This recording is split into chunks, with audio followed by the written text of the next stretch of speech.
União Europeia apoia em África 12 corredores.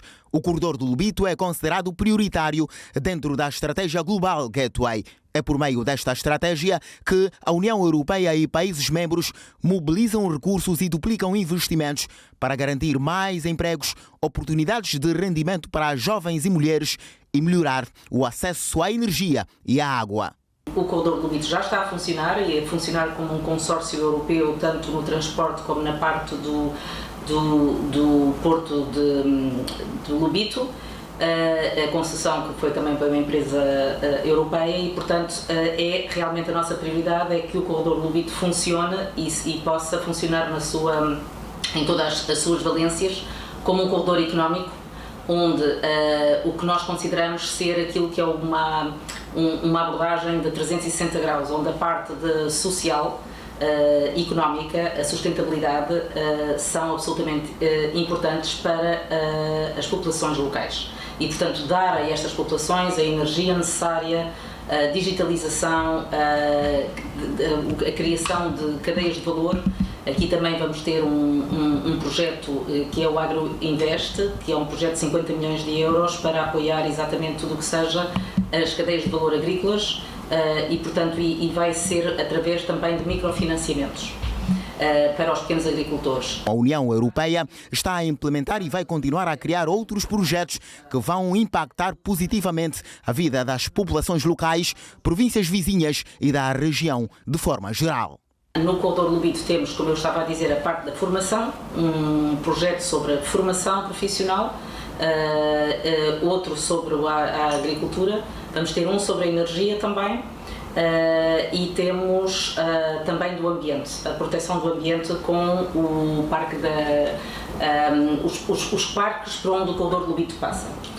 Um deles é o Camaia onde vamos apoiar e portanto, permitir também não só a proteção da biodiversidade, inclusive da palanca negra gigante, mas também tentar apoiar todos os micronegócios que podem estar à volta desses parques, e inclusive também a possibilidade da proteção dos parques. A diplomata apontou o crescimento económico, a boa governação e desenvolvimento humano como algumas das áreas prioritárias da relação daquela organização internacional com o governo angolano, mas é a diversificação da economia que se constitui o ponto focal. Tudo o que tem a ver com o ambiente de negócios, porque na realidade o problema da diversificação e para a atração, a diversificação tem que ser atração de investimento e do setor privado e o setor privado só se sente atraído e quer investir se vir que tem as condições adequadas, o ambiente de negócios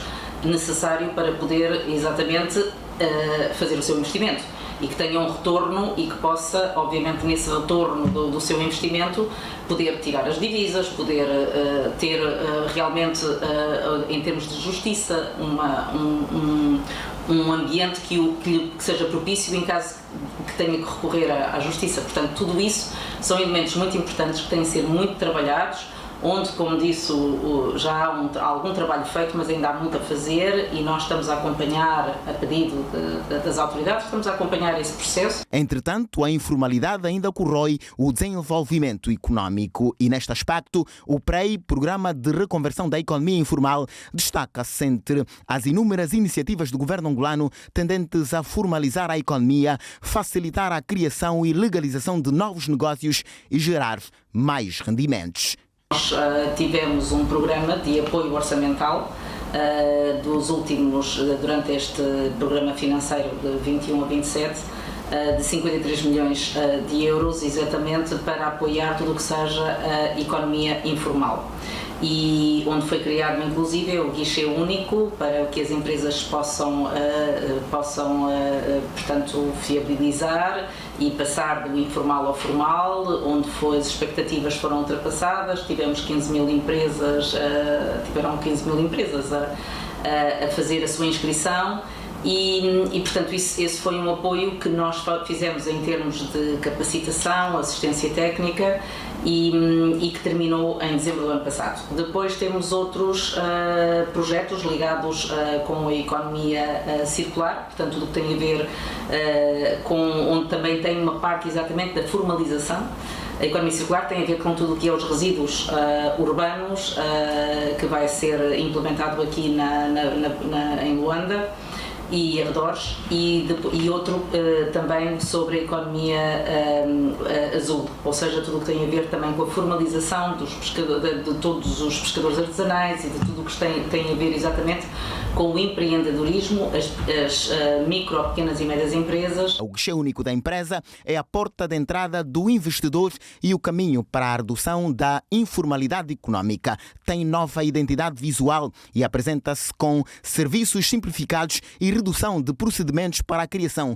de empresas. Segundo a diretora-geral da instituição, o guichê único da empresa apresenta igualmente a possibilidade de assinaturas eletrónicas e reconhecimento do código QR para modernizar, agilizar e simplificar a vida de qualquer investidor.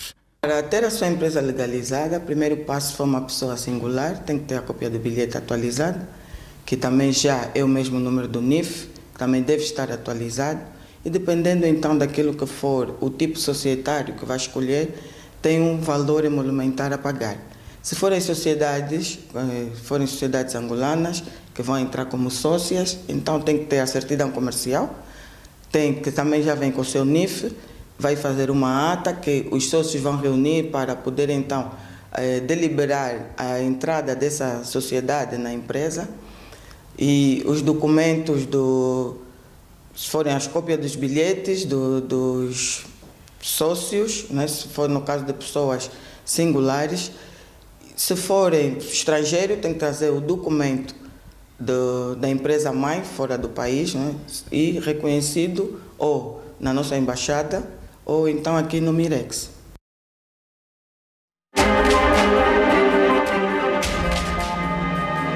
Mais domingo. Boa noite, bem-vindos a mais uma edição do Mais Domingo.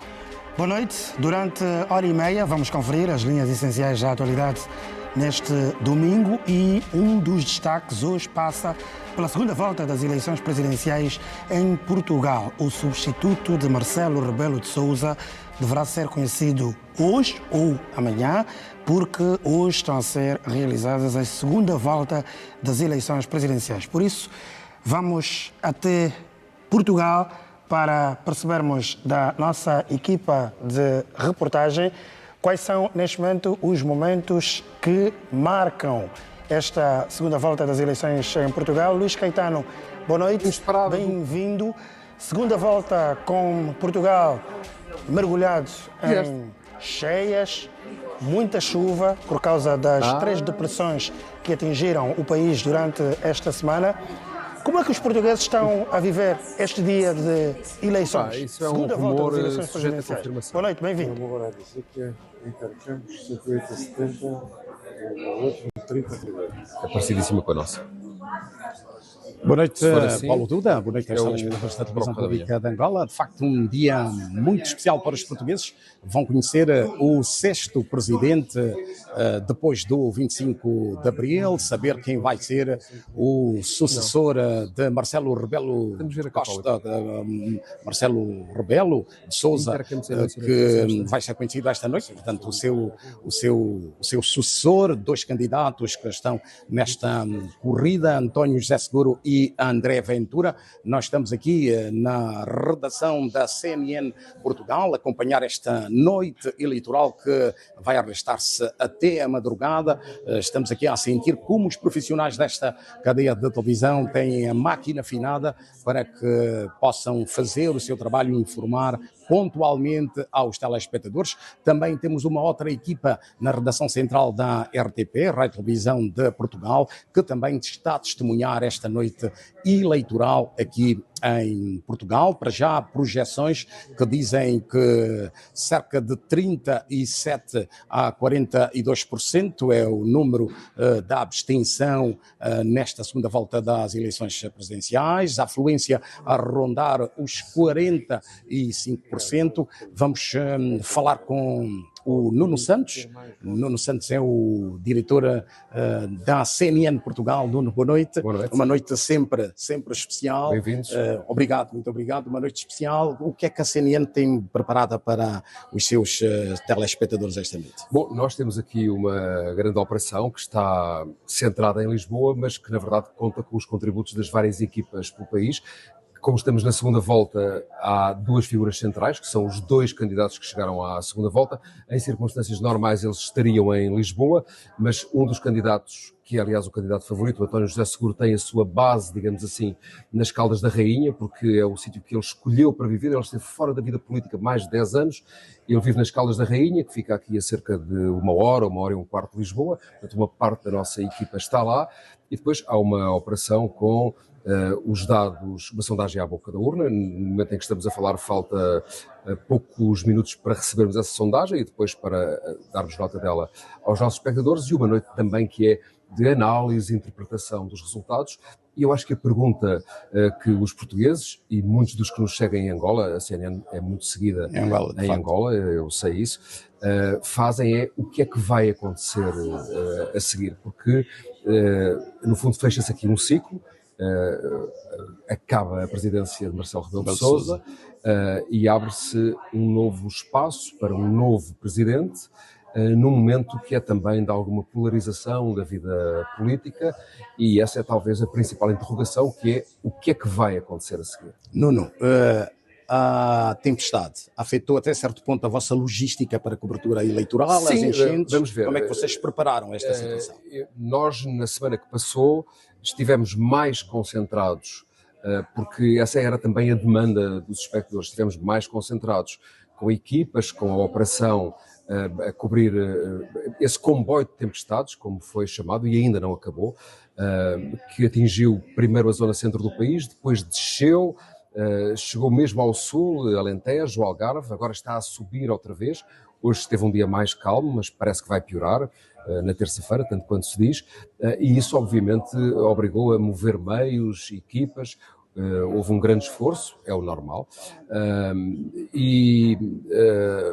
claro que impactou também a maneira como organizámos o dia eleitoral, porque as pessoas tinham a expectativa de saber como é que as pessoas que não estavam em condições de votar iam olhar para este dia. Tá bem, Nuno, não vamos interrompê-lo, sei que está a comandar esta emissão especial, CNN e TVI. Sim, nós temos duas operações. Duas operações ao mesmo tempo, paralelo, e o Nuno está à frente desta operação, vamos deixá-lo trabalhar, nós vamos continuar aqui a acompanhar o vosso trabalho. Muito obrigado, Nuno. Obrigado. Até já. É esta dinâmica aqui na redação da CNN Portugal. Fizemos, não foi? Uma emissão conjunta, 2 canais, a CNN e também a TVI. Há dezenas e dezenas de jornalistas que estão aqui neste processo. A TPA vai continuar aqui durante esta noite, até a madrugada, para testemunharmos o movimento, a boca das urnas e depois sabermos dos resultados finais desta segunda volta das eleições presidenciais. Quem vai ser o assessor de Marcelo Rebelo de Sousa, André Ventura ou António José Seguro, é a grande pergunta. As últimas sondagens davam vantagem ao candidato apoiado pelo Partido Socialista, mas em eleições há sempre algumas surpresas, então nada melhor do que continuarmos a acompanhar e a viver estas eleições de Portugal, umas eleições que ficam marcadas pela segunda volta e que trazem o futuro presidente, será o 6º presidente de Portugal. Obrigado. Reportagem em direto do jornalista Luís Caetano, a partir da redação da CNN Portugal, no acompanhamento da segunda volta das eleições presidenciais. António José Seguro e André Ventura. Um deles será o próximo presidente de Portugal, um deles vai ocupar-se o lugar que atualmente pertence a Marcelo Rebelo de Sousa, que já cumpriu 2 mandatos, tal como prevê a Constituição portuguesa. É um assunto que vamos certamente continuar a acompanhar permanentemente aqui no canal de notícias da TPA, para percebermos quem será o próximo presidente de Portugal, pelo que voltaremos ao longo desta noite ao contacto com as nossas equipas de reportagem que estão em Portugal a acompanhar esta segunda volta das eleições António José Seguro e André Ventura. Um deles será o próximo presidente de Portugal. Karina, vamos regressar à atualidade doméstica para conferirmos notícias na província da Huila. De facto, onde há 12 projetos que estão a transformar a vida dos munícipes. Escolas, estradas que aproximam comunidades, energia e fábricas são os resultados do Plano Integrado de Intervenção nos Municípios. Vai já.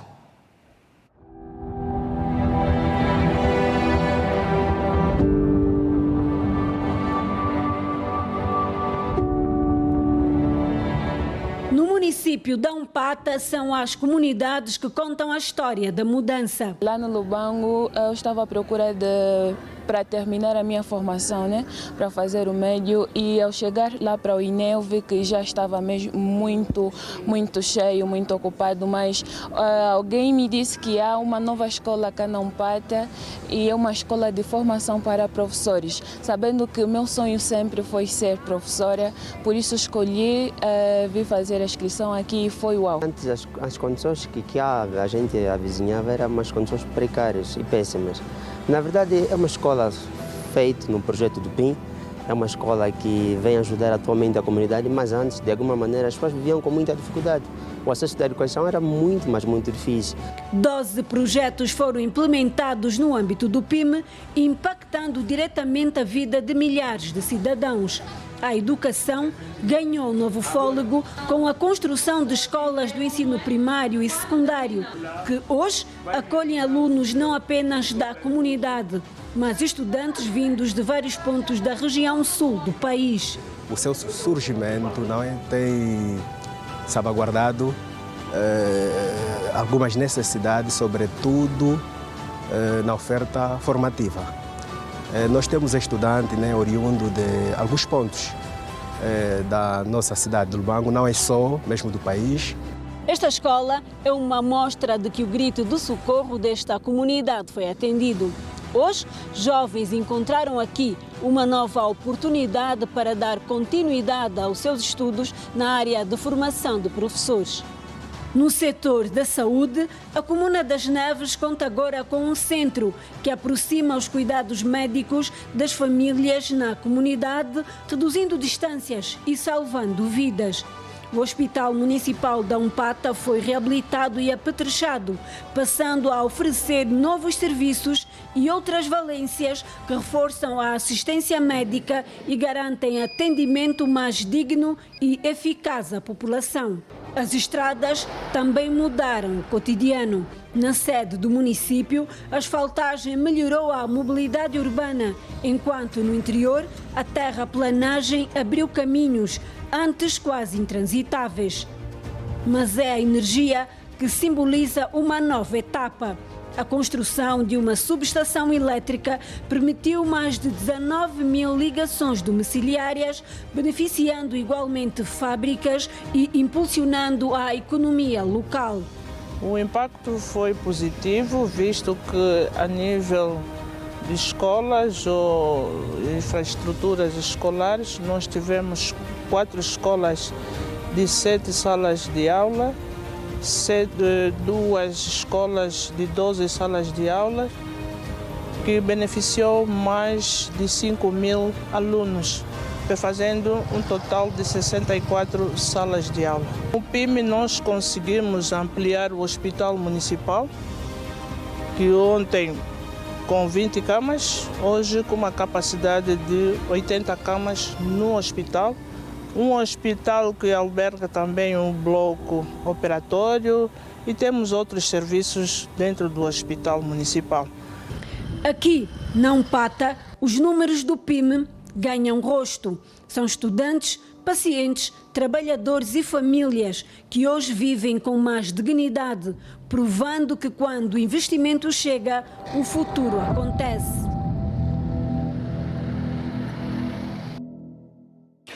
Vamos continuar a falar sobre investimentos.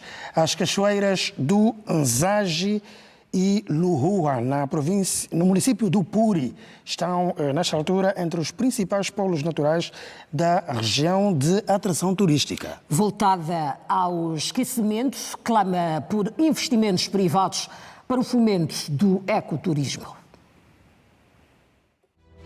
Está cansado de ficar em casa e não suporta mais a agitação da cidade? Convidamos-te a seguir viagem para conhecer a Vila do Puri, na província do Ix.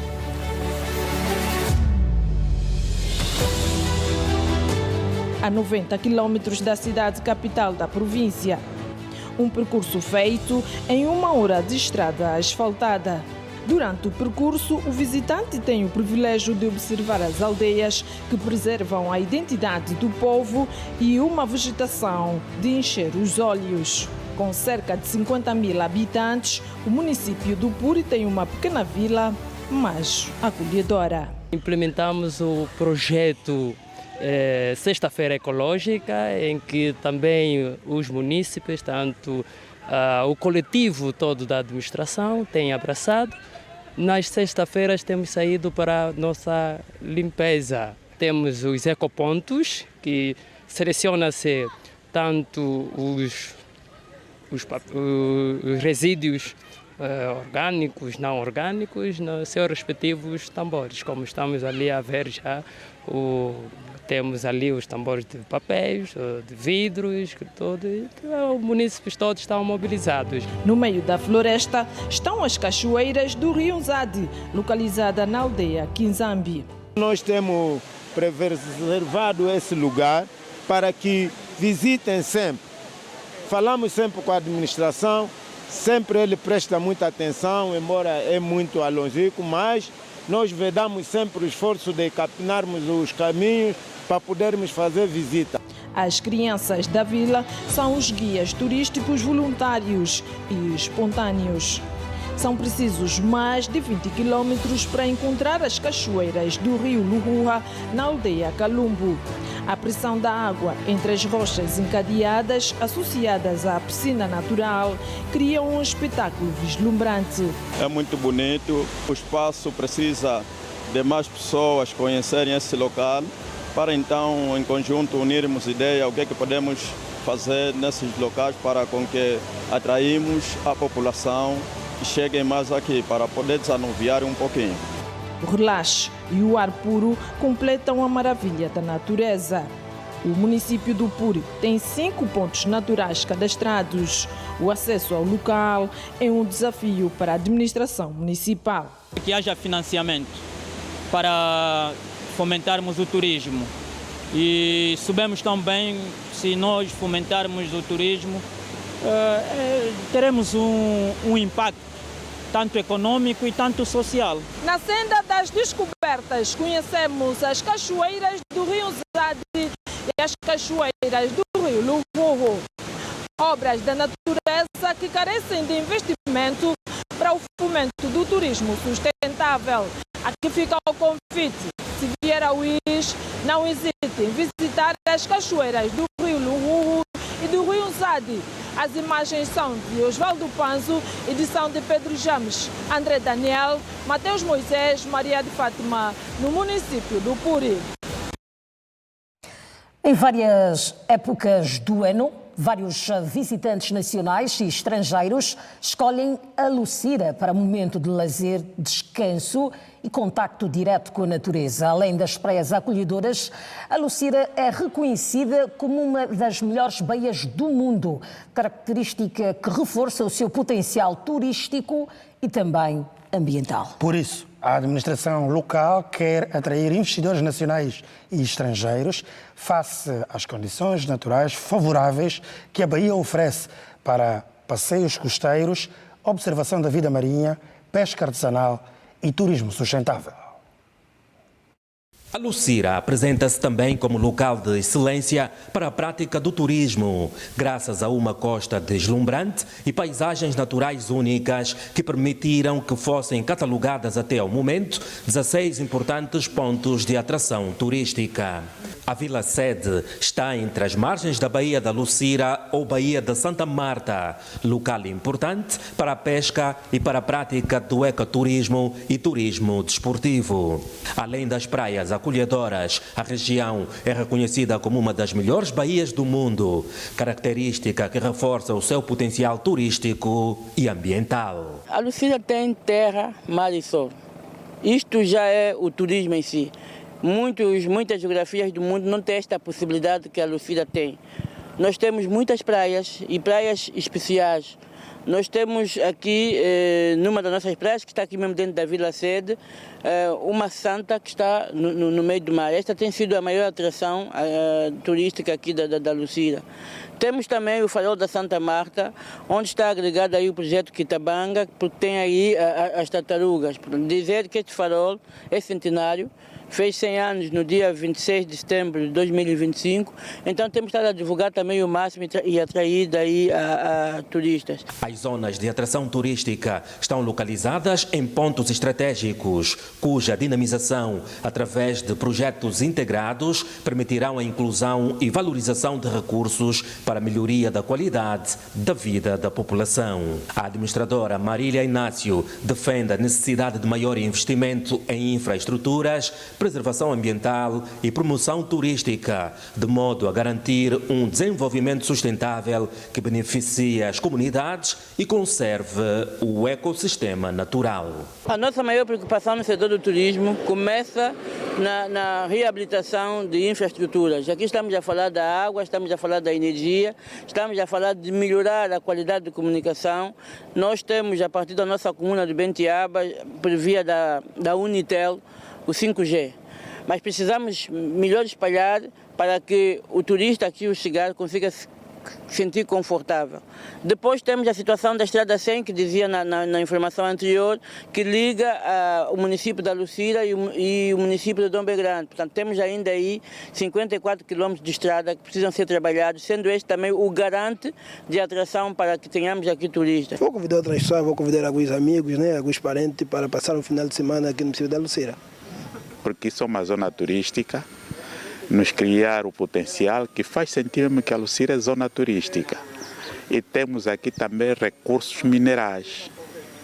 Precisamos de investidores, que de facto todos os pontos turísticos eu já conheci, já cheguei lá. A começar pela Gruta da Santa, temos a Praia do Farol, temos a Praia do Bofim, da Vissonga, maravilhosas praias.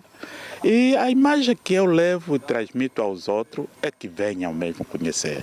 A aposta na atração de investidores para a promoção da indústria da paz na Lucira tem como foco o aumento das receitas e a promoção da empregabilidade.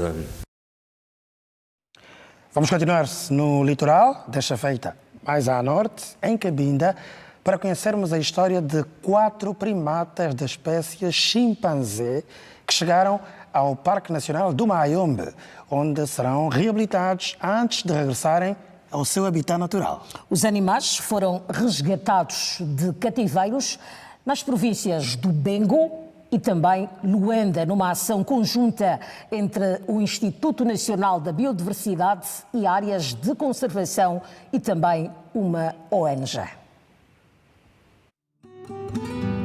Na rota Luanda-Cabinda, navegou o catamarã com passageiros a bordo. Entre eles, 4 primatas fêmeas da espécie chimpanzé. Os animais agora desembarcam e vão seguir para a sede do Parque Nacional do Mayombe, onde nós temos um centro de reabilitação. Quem chega ao porto por via marítima é exigida a apresentação da identificação individual e atestada a sua autenticidade. Se aos humanos é assim que se procede, aos primatas também acontece a mesma coisa. Fazemos um boletim e esse boletim acaba por acompanhar os animais e com o embarque depois passamos ao embarque e é assim que os identificam. Proteger a vida selvagem, salvaguardando as espécies em vias de extinção, é uma das apostas do Ministério do Ambiente implementada pelo Instituto Nacional de Biodiversidade e Áreas de Conservação. Quem tiver espécies da vida selvagem, dos grandes símios, o ideal é fazer entrega ao setor do ambiente e de formas o setor encontrar mecanismo de colocar numa área onde eles possam ser reabilitados em função daquilo que a Convenção Internacional da Conservação e Proteção dos Ecossistemas orienta. As chimpanzés regressam à cabinda de onde terão saído depois de capturadas pelos seus predadores. Um evidente conflito homem-animal que agora se pretende mitigar por via da reabilitação num centro específico construído na sede do Parque Nacional Mayombe, em Bocuzal. O resgate é a parte mais fácil. Depois todo o processo de tratamento animal, estamos a falar de animais selvagens, animais que é difícil a manipulação, que não é fácil, que ficam-se com muito stress, e é um processo que temos que fazer, além de tratar depois, é ver se ele tem condições de voltar à natureza ou então vai para um santuário, para um parque. Estes animais fazem parte do grupo da vida selvagem mundialmente declarado como estando em vias de extinção.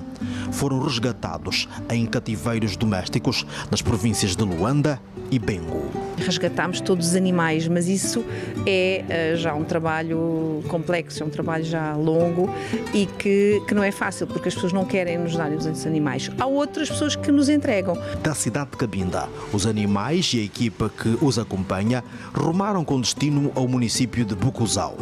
Mas antes, uma breve paragem na comuna do Dinche para o inevitável refresco. Já na sede do Parque Mayombe, deu-se início ao processo de introdução dos primatas nos novos aposentos. É mesmo o habitat natural delas, é a floresta do Mayombe, é a floresta onde estão os chimpanzés, por isso é sempre aquela a intenção de que seja em Mayombe. A introdução da cuca foi bem sucedida, mas na vez da Nikita, a operação esteve perto do insucesso. Ainda assim, a forma apaixonada com que as especialistas de proteção da vida selvagem lidam com os primatas foi suficiente para imobilizar o animal. Por pouco, a Nikita teria escapado. Realmente ela está connosco há 15 dias, mas acho que foram esses 15 dias em que ela criou alguns laços connosco e acabou por ter connosco e nós conseguimos fechá-la e dar o sedativo. Já com a Nikita sob efeito do sedativo, as pequenas Lili e Mariana não apresentaram qualquer resistência e desfrutam do seu novo local de acomodação. O índice reduziu em termos de caça, tráfico e o comércio. A intenção é continuarmos a reduzir com os índices para que os primatas continuem a viver no seu habitat natural. O processo de introdução de primatas ao centro de reabilitação é complexo e exige cuidados redobrados. As especialistas não avançam o tempo que os animais levam para se mostrarem preparados para o regresso ao seu habitat natural.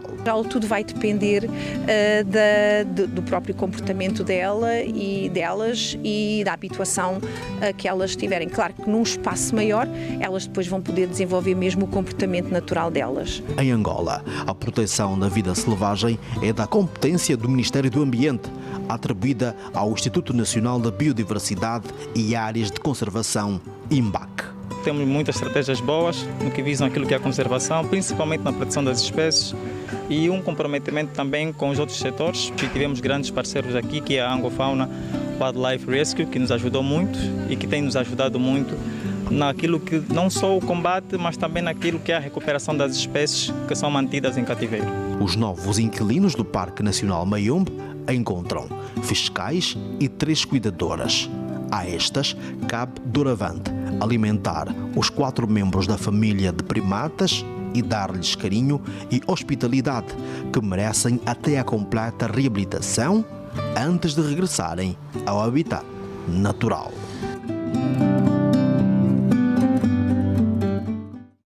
Mais domingo. A crónica de hoje, assinada por Neto Júnior, estreia dentro de instantes em solidariedade de imagem O autor reflete sobre a forma como os gestos de ajuda na era digital se tornaram um espetáculo efêmero, muitas vezes mais visíveis nas redes sociais do que nas ações reais. Por isso, até que ponto, pergunta Neto Júnior, o que fazemos pelo outro é genuíno ou apenas uma exibição pública? Acompanhem. Há dias aconteceu algo que me deixou inquieto. Um desconforto difícil de explicar, mas impossível de ignorar.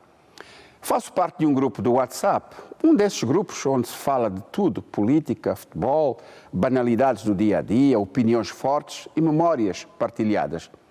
Um dos membros do grupo morreu, de repente. A notícia caiu como caem sempre estas notícias, com silêncio, choque, incredulidade. As reações foram imediatas. Chorou-se, escreveram-se mensagens carregadas de dor, falaram em perda irreparável, em saudade eterna, em vazio. Houve consternação, desespero, revolta, aquela sensação de injustiça que a morte quase sempre provoca. Os estados do WhatsApp encheram-se de fotografias do amigo que partiu, acompanhada de frases comoventes, corações partidos, homenagens públicas. Tudo muito intenso, tudo muito visível. Mas logo a seguir, tudo continuou. O grupo voltou a discutir os temas habituais, a atualidade, as polémicas do costume, as opiniões de sempre. A morte não interrompeu verdadeiramente a vida, apenas passou por ela como um acontecimento a ser registado. O que mais me chamou a atenção veio depois. Pouquíssimas pessoas foram à casa dos pais do falecido. Quase ninguém esteve presente no funeral. Na missa do 7º dia, esse momento silencioso, discreto, sem palco nem fotografia para partilhar, os amigos praticamente não apareceram. E, no entanto, nas redes sociais, as homenagens continuam, as palavras continuam bonitas, a dor continua publicada. Há aqui uma contradição que nos devia inquietar.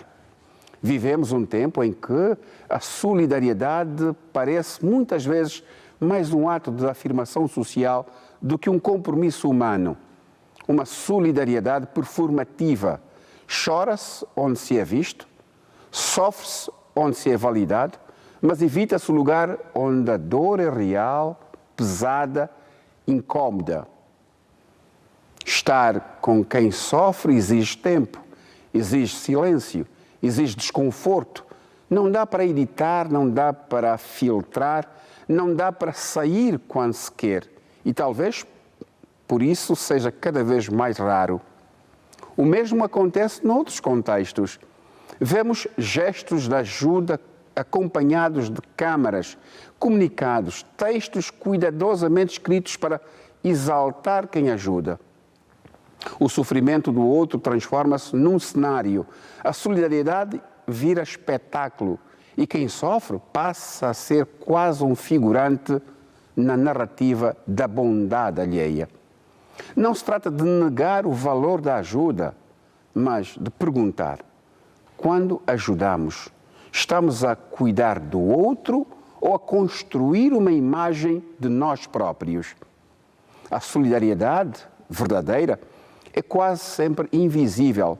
Não precisa de palco, não precisa de partilha, manifesta-se na presença quando ninguém está a olhar, no telefonema que não se publica, na ida à casa dos pais enlutados, no banco de uma igreja meio vazia, no acompanhamento que continua quando o interesse coletivo já passou. Talvez o problema não seja sentir menos, talvez seja sentir apenas o suficiente para mostrar. E enquanto transformarmos a dor do outro numa oportunidade de exibição, continuaremos a confundir a empatia com aparência, amizade com publicação, solidariedade com estatuto. No fim, fica uma pergunta simples e desconfortável. Quando o ecrã se apaga, quem é que fica? A estreia da crónica de Neto Júnior e esta reflexão nas redes sociais. Os restos mortais de Augusto Manuel José Quitadica Docas, presidente do Bravos do Maquis, já repousam no cemitério do Alto das Cruzes, em Luanda. Num ambiente de dor e muita consternação, familiares, amigos e demais companheiros acompanharam até a última morada aquele que era considerado como sendo o decano dos dirigentes desportivos em Angola. Um dirigente desportivo que se notabilizou na humildade, no empenho e no exemplo. Manuel José Quitadica Docas faleceu no pretérito dia 4 de fevereiro, vítima de doença. Faria 67 anos no próximo dia 28 do mês em curso. Manuel Docas, portanto, é aquele dirigente que em vida conseguiu transformar um sonho de milhares de meninos da região do Mochico, uma zona que dista mais ou menos a 1000 e tal quilómetros de Luanda, com os problemas que tem a interiorização, onde ninguém quer jogar, porque tudo é muito mais complicado, criou muitas estruturas, portanto tornou o Bravos do Maquis um clube grande, resiliente, um dos principais emblemas que o nosso desporto tem. Nesta altura as palavras nos fogem, mas temos que pedir a Deus que nos conforta e agradecer mais uma vez a TPE acompanhar ao nosso pai na última morada. E falando um pouco desse senhor Doca, foi um pai, um mentor do futebol. Um homem íntegro e fiel aos seus princípios e que com muita dedicação ajudou a erguer as bases sociais e desportivas de um dos clubes com maior popularidade da província do Mochico. O camarada Doca nos deixou e é triste para o futebol os melhores dirigentes estarem a partir.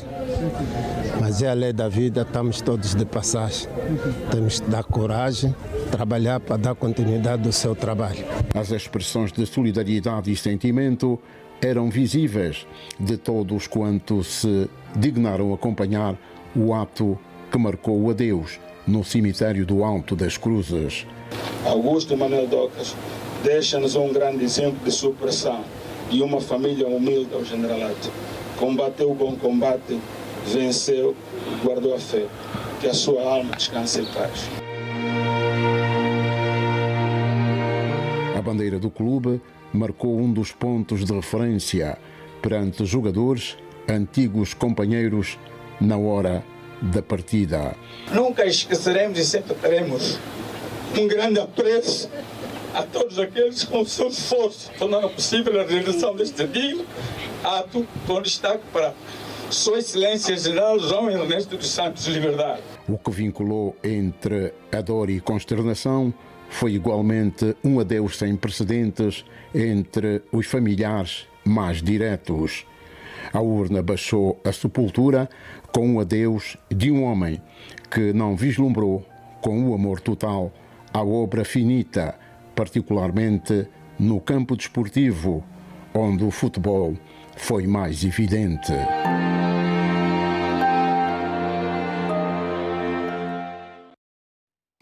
Mais de 60 pessoas já perderam a vida por descargas atmosféricas desde o início da época chuvosa na província do Huambo. A falta de para-raios continua a preocupar as comunidades. Mas surge aí uma iniciativa que irá resolver este problema. Um fisioterapeuta está a desenvolver-se um projeto que consiste no uso de plantas específicas com apoio natural na contenção das descargas atmosféricas. Plantas que funcionam como para-raios. Durante a época chuvosa, a incidência de raios aumenta. Muitas comunidades não dispõem de sistemas modernos de para-raios, ficando expostas a riscos constantes. A província do Huambo, devido à sua localização geográfica e o clima característico, não está fora desta realidade. Desde o início da época chuvosa, mais de 60 pessoas já perderam a vida por causa das descargas atmosféricas. A situação é preocupante, porquanto desde a época chuvosa, do mês de agosto até a 2 de fevereiro do ano corrente, o Comando Provincial de Proteção Civil e Bombeiros do Mininto e Uambo registrou um número preocupante de um total de 79 vítimas mortais. Foi a partir dessa realidade que surgiu a iniciativa de um fitoterapeuta local que estuda o papel de certas plantas com elevada capacidade de condução e dissipação elétrica quando bem posicionadas no solo. Em Angola, por exemplo, temos a taquara do reino, temos a cana de purca, também temos sementes a tirar na África do Sul, em Cabo Verde, Etiópia, a China. E o mundo tem plantas que plantando no curá de boi ou na aldeia ou na lavra onde passa a descarga atmosférica, então depois da planta criar raízes e folhas, depois a descarga ali não passa mais. As plantas na natureza, para além de embelezarem o ambiente, têm também a função protetora e curativa. Podemos destacar só uma experiência boa, o limão e o cravo da Índia. Cortar o limão e depois colocar 10 ou 20 sementes do cravo da Índia, colocar pelas janelas ou colocar numa mesa. Quando os mosquitos circulam dentro de casa, pousa ali e não levanta mais. O projeto consiste na criação de uma fazenda com um plantio estratégico de mudas que posteriormente serão plantadas em áreas vulneráveis como escolas, centros comunitários e residências. Nós temos mais de 7.000 plantas que já conhecemos, ainda não plantamos, não fazemos a muda. E porque estamos à falta de transporte, é preciso termos o transporte de deslocar dos municípios para a fazenda ou das províncias para a fazenda, de onde nós adquirimos as plantas que têm as mesmas funções. Para as comunidades, os benefícios vão além da segurança. O projeto promove o reflorestamento, gera conhecimento tradicional e fortalece a ligação entre ciência, natureza e saber local. É um projeto mais fácil e que todo mundo ou toda a gente pode possuir e que não custa dinheiro, não é? Desde que vimos crescendo, nossos mais velhos, nossos pais, avós, foram indicando já algumas plantas que podem ajudar a repelir os raios em qualquer zona que seja. E são essas plantas que entendemos que estão em estudo e o Dr. Amós aqui está muito bem, pois que ele vem fazendo um estudo aprofundado, ver se então no final venha-se chegar à conclusão de que estas plantas poderão mesmo servir.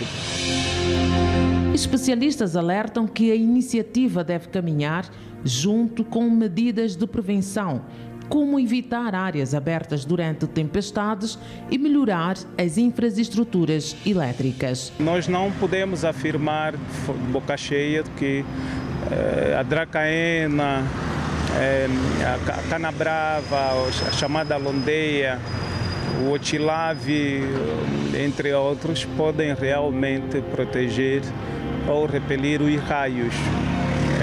Nós acreditamos nas orientações dos mais velhos, dos nossos ancestrais, mas que cientificamente ainda estando em estudo, nós vamos aguardar na finalização desse estudo, mas que os conselhos devem ser acatados. O conhecimento tradicional unido à ciência e ao compromisso social, um projeto que mostra como a natureza pode ser uma aliada na proteção das comunidades. Gaston Chicuma, Alberto Moura, Júlio Eliseu e Celeste Fonseca, TPA, no Uambo.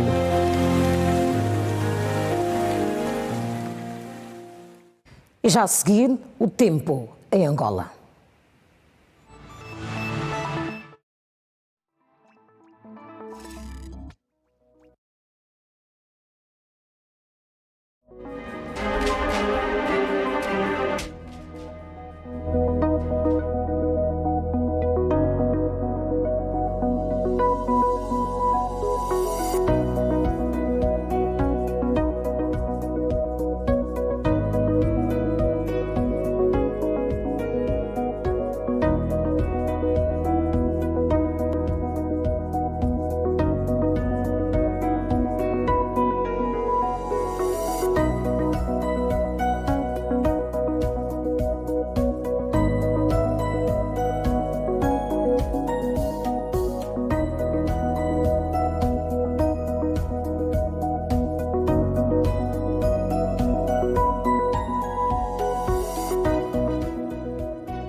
E já a seguir vamos para um breve intervalo. De regresso teremos outras notas de atualidade nacional e também internacional. Volte connosco. Até já. Até já.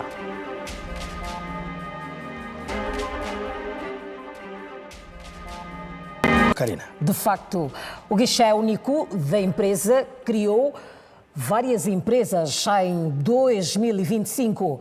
Entre as apostas da instituição estão, para além da simplificação dos processos, a expansão dos serviços em todo o país. Veja na segunda parte da reportagem do jornalista Nathaniel Lofa. Fruto desta visão, ancorada na inovação tecnológica, modernização e interoperabilidade dos serviços, foram criadas 42.603 empresas em 2025, mais 5.963 em relação ao ano anterior. 2026 vai ser desafiador para o guichê único da empresa.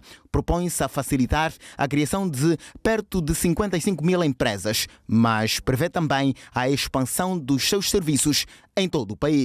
Olhamos para o nosso país, e temos muitas oportunidades de negócio e somos jovens, então podemos sim apostar naquilo que é o aumento da nossa economia. Então vamos procurar, com o guichê único da empresa, estamos aqui mesmo para auxiliar neste processo, porque é a porta de entrada. Então estamos aqui para auxiliar aqueles que tiverem ideias, tiverem projetos, materializem essas ideias e formalizem os seus negócios, porque isso também ajuda a nossa economia a avançar. Os empresários Emílio da Piedade, membro da cooperativa Culenduca, que atua no setor do agronegócio, e Maria da Gama, no segmento de corte e costura e cabeleireiro, são testemunhas da celeridade e eficiência dos serviços do guichê. No guichê nós conseguimos tratar de tudo. E o atendimento, da minha parte, foi dos melhores possíveis, porque houve bastante rigor, no cumprimento e implementação das leis. Foi um processo rápido, porque nós tínhamos toda a documentação preparada. Foi um processo rápido, por acaso, sem nenhum constrangimento. No dia seguinte eu já tive a constituição da minha empresa, bem constituída, e depois de uma semana eu fui até o mesmo Ministério da Economia para assim tratar o meu alvará. Também foi rápido, pediram-me apenas o bilhete de identidade, o documento da Constituição e o meu NIF. E depois de Ministério do Comércio, né? Exatamente. Depois de 2 ou 3 dias eu consegui obter o meu alvará. Foi super rápido. As empresas fazem as economias. Uma economia que se quer mais formal, robusta e diversificada. Os efeitos das políticas públicas que concorrem para uma economia mais desenvolvida já se começam a sentir. A opinião é do economista Mário Bragança. Bom, realmente nos últimos anos vê-se que há um grande esforço, há uma forte intenção de se dinamizar esse setor, a inserção das pequenas e médias empresas à economia, a formalização. Nota-se que também há um forte dispositivo legal nesse sentido. A visão do governo angolano é de continuar a criar um quadro legal favorável à legalização de micro, pequenas e médias empresas, estabelecer condições estruturantes que promovam a atuação do investimento privado e tornar Angola num país com um ambiente de negócio cada vez mais atrativo. O ambiente de negócio neste aspecto vai muito bem, que é facilmente se pode constituir uma empresa no nosso país e solicitar apoio das instituições vocacionadas para o efeito. Nesse momento eu pensei, uau, eu quero ser estilista, então vou juntar um dinheirinho, vou alugar um espaço, vou colocar a minha máquina, vou colocar alguns produtos e vou avançar com um negócio. As relações entre Angola e a União Europeia são elogiadas por Gelson Neto, o empresário que atua no setor do agronegócio, produção e venda de ração animal. Diz que, fruto das boas relações, hoje já é notável o intercâmbio frutífero entre cooperativas angolanas e europeias. Bom, na realidade já é algo notável de há um tempo a esta parte, alguma parceria da União Europeia com alguns pecuaristas do nosso país por via da FENACOPA, que é a Confederação Nacional das Cooperativas Agropecuárias de Angola, que por via deste instrumento tem estado a conseguir conectar pecuaristas e não só de Angola com pecuaristas da Europa. São investimentos como estes de Maria da Gama, Emílio da Piedade e de Gelson Neto que dão emprego, geram rendimentos, sustentam famílias e dinamizam o setor produtivo, que já representa nos dias de hoje mais de 70% do produto interno bruto. Iniciativas do género estão a ser amplamente abraçadas pelo governo angolano e pela União Europeia, dando formação e apoio técnico e financeiro. Nosso apoio será continuar com as assistências técnicas, com a capacitação, com a formação. Continuamos a achar que realmente a formação de quadros é absolutamente essencial para que essa diversificação e o ambiente de negócios possa melhorar e, portanto, mais uma vez, a União Europeia que mais que duplicou o seu apoio no último apoio, tanto em 2021-27, que tivemos um apoio bilateral superior a 400 milhões de euros, que é mais do que o dobro do que era o anterior. A televisão pública de Angola, a embaixadora da União Europeia, disse que Angola e aquela organização internacional vão continuar de mãos dadas. A diplomata reconheceu o impacto positivo das políticas públicas angolanas, tendentes a melhorar os principais indicadores macroeconómicos e o ambiente de negócio. O executivo angolano reafirma o compromisso com a diversificação da economia angolana e o bem-estar dos angolanos. Tem-se reforçado bastante nos últimos anos e desde que eu cá estou, mesmo já depois da minha chegada, tenho visto que tem havido um reforço neste aspecto de verem que a União Europeia é realmente um parceiro fiável e um parceiro que está presente e que não muda de opiniões e que tem princípios e valores que os mantêm ao longo de sempre. Rosária Bento Paes é, desde o dia 11 de setembro de 2023, a embaixadora daquela organização internacional em Angola. A representação da União Europeia em Angola data do ano de 1986. Hoje estamos a seguir sem permanência a segunda volta das eleições presidenciais em Portugal. Como se pode ver no rodapé, os resultados apontam para Karina. Agora seguimos a província de Icolibengo. De Icolibengo, de facto, onde uma das mais jovens de Angola carrega uma história antiga ligada aos grandes reinos africanos e também ao nacionalismo angolano. Criada oficialmente no âmbito da nova divisão político-administrativa, a província tem registrado avanços significativos em infraestruturas económicas e sociais, consolidando-se como uma zona estratégica no desenvolvimento do país.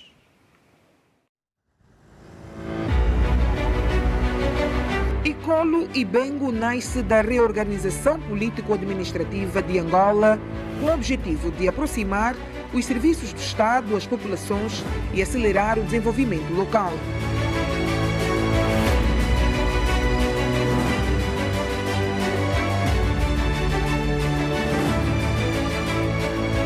Mas a história deste território recua vários séculos. Eram irmãos, do mesmo reino, falavam todos quimbundo, mas tiveram uma briga. E o português, ao informar na cidade de Luanda, disse: não, é o Icolo e o Bengo que estão em briga. Então ficou o Icolo e o Bengo. A região integrou o antigo reino do Ndongo, berço do povo Mbundo, e foi palco de resistência liderada pela rainha Nzingambande contra a ocupação colonial portuguesa. Os portugueses saíam do Kwanza Norte para virem para Luanda. Encontraram uma briga pelo caminho. Essas guerras de reinados naquele tempo, o reino do Ndongo já tinha no passado os subditos. Os subditos são o quê? Pessoas que eram nomeadas pelo rei, que é para fazerem a posição do rei. Catete, hoje capital da província, é também a terra natal de Agostinho Neto, primeiro presidente de Angola, o que confere à região um forte símbolo histórico e político. Agostinho Neto é filho de Icolo Ibengo. A província do Icolo Ibengo é composta por 7 municípios: Catete, Bom Jesus, Cabire, Cabo Ledo, Calumbo, Sequele e Quissama. Com uma população estimada em centenas de milhares de habitantes, a província beneficia da sua proximidade com Luanda, fator que impulsiona o crescimento urbano, econômico e demográfico. Haja mais peixe, haja mais produção, porque aqui falta muita gente que faz esse trabalho.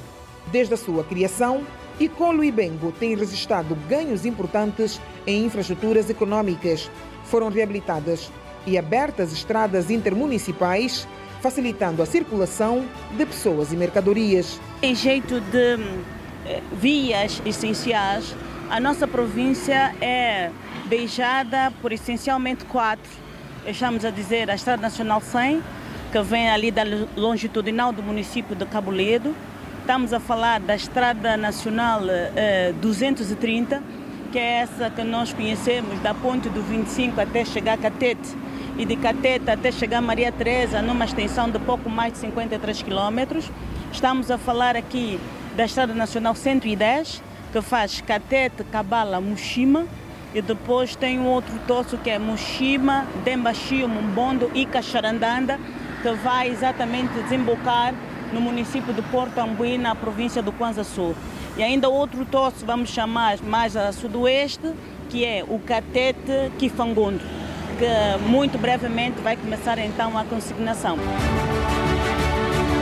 O projeto de abastecimento de água potável, eletrificação e saneamento básico têm melhorado as condições de vida, sobretudo nas zonas rurais.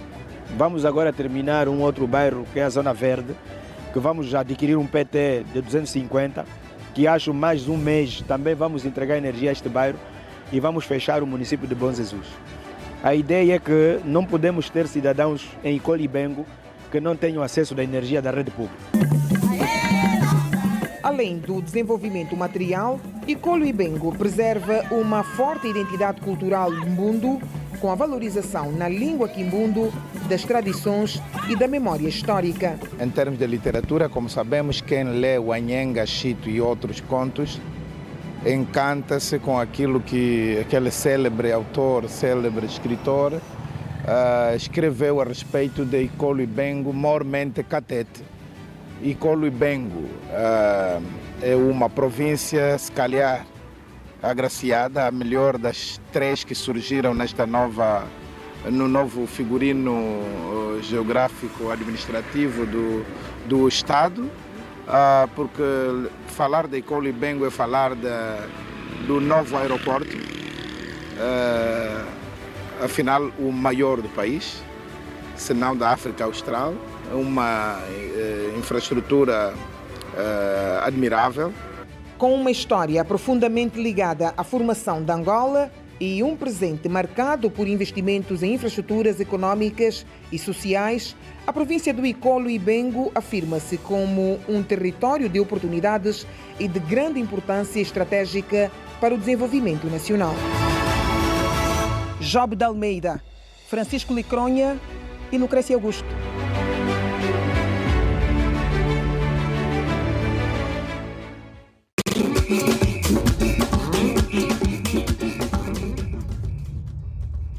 E agora, Duda, vamos falar sobre o Carnaval 2026. Já não falta muito para o entrudo em Luanda. Os grupos carnavalescos já começaram a beneficiar-se de financiamento para uma participação condigna na edição de 2026. Nesta edição de 2026 do Carnaval, os foliões prometem fazer uma festa nunca antes vista em Luanda. Estamos a preparar coisas, peças boas. Aliás, só para citar, nós temos o grupo União Geração do Kazenga, que é um novo grupo que está apenas... Aliás, é a primeira vez que vai na Marginal, mas pensamos nós com com a força de vontade que o grupo tem, porque muitos dos integrantes desse grupo foram chamados a nível das escolas de danças daqui do município de Kazenga, danças tradicionais, e nós estamos a acompanhar, estamos a crer com que nós vamos conquistar um título que possa nos levar até a classe mais alta, que é a classe A. A espiada entre os municípios, Rangel contra o Sambizanga, Kazenga contra o Calambaquiás, podem ser revividas na nova marginal. As piadas continuam, né? Até porque numa altura como essa, eu não posso ir mais no Prenda, do Prenda já não vem no Rangel, não vou no Kazenga. Esse processo todo ainda existe, especialmente tipo, numa altura como essa, alguns de nós já não dão a mão no outro, já fica aquilo que os mais velhos deixaram. A União Sagrada Esperança do Rangel aprimora os últimos toques da indumentária para que o grupo represente bem a mística já conhecida. Estamos a fazer os petilhos da corte. Os petilhos da corte estamos aqui a desenhar e estamos quase já no fim. Nós vamos falar das identidades culturais. Sobretudo, focadamente ao sobado, é o que a gente vai falar. Então, sobre tudo isso, queremos fazer perceber o pessoal, especialmente a nova geração, tem acatado muito por culturas alheias. E o que é nosso não acatam. Então vamos chamar a atenção a essa gente, o pessoal, essa juventude, para darem mais atenção naquilo que é nosso. No Sambizanga, a União Kazukuta já tem tudo alinhavado. Dinheiro na algibeira e espera apenas para o dia do desfile central, tanto para a classe A como para a B. O tema da canção dos adultos é fofoqueira, dos infantis é a mulher invejosa. E a dança qual será? Kazukuta, nós dançamos Kazukuta. Carnaval ontem, carnaval hoje. Os grupos estão prontos para mostrar que em tempo de paz a cultura nacional deve ser vivida com euforia. Para mim é só o apoio. Os grupos, para mim, não há muita diferença, porque o grupo já teve primeiro lugar, o segundo lugar, só nunca tínhamos o terceiro, mas esse ano que acabou conseguimos, era o único título que o grupo nunca tinha alcançado. Conhecemos o sabor e conhecemos qual é o segredo de ganhar o primeiro lugar. Kazenga vai levar 2 grupos, a Direção Municipal da Cultura está presente na ajuda e motivação aos bailarinos. O Grupo Carnavalesco União Geração do Kazenga e ainda o Grupo Carnavalesco Estrela Kazukuta do Kazenga. Destes grupos têm estado a ensaiar o Geração do Kazenga aqui no Marco Histórico, das 15 em diante.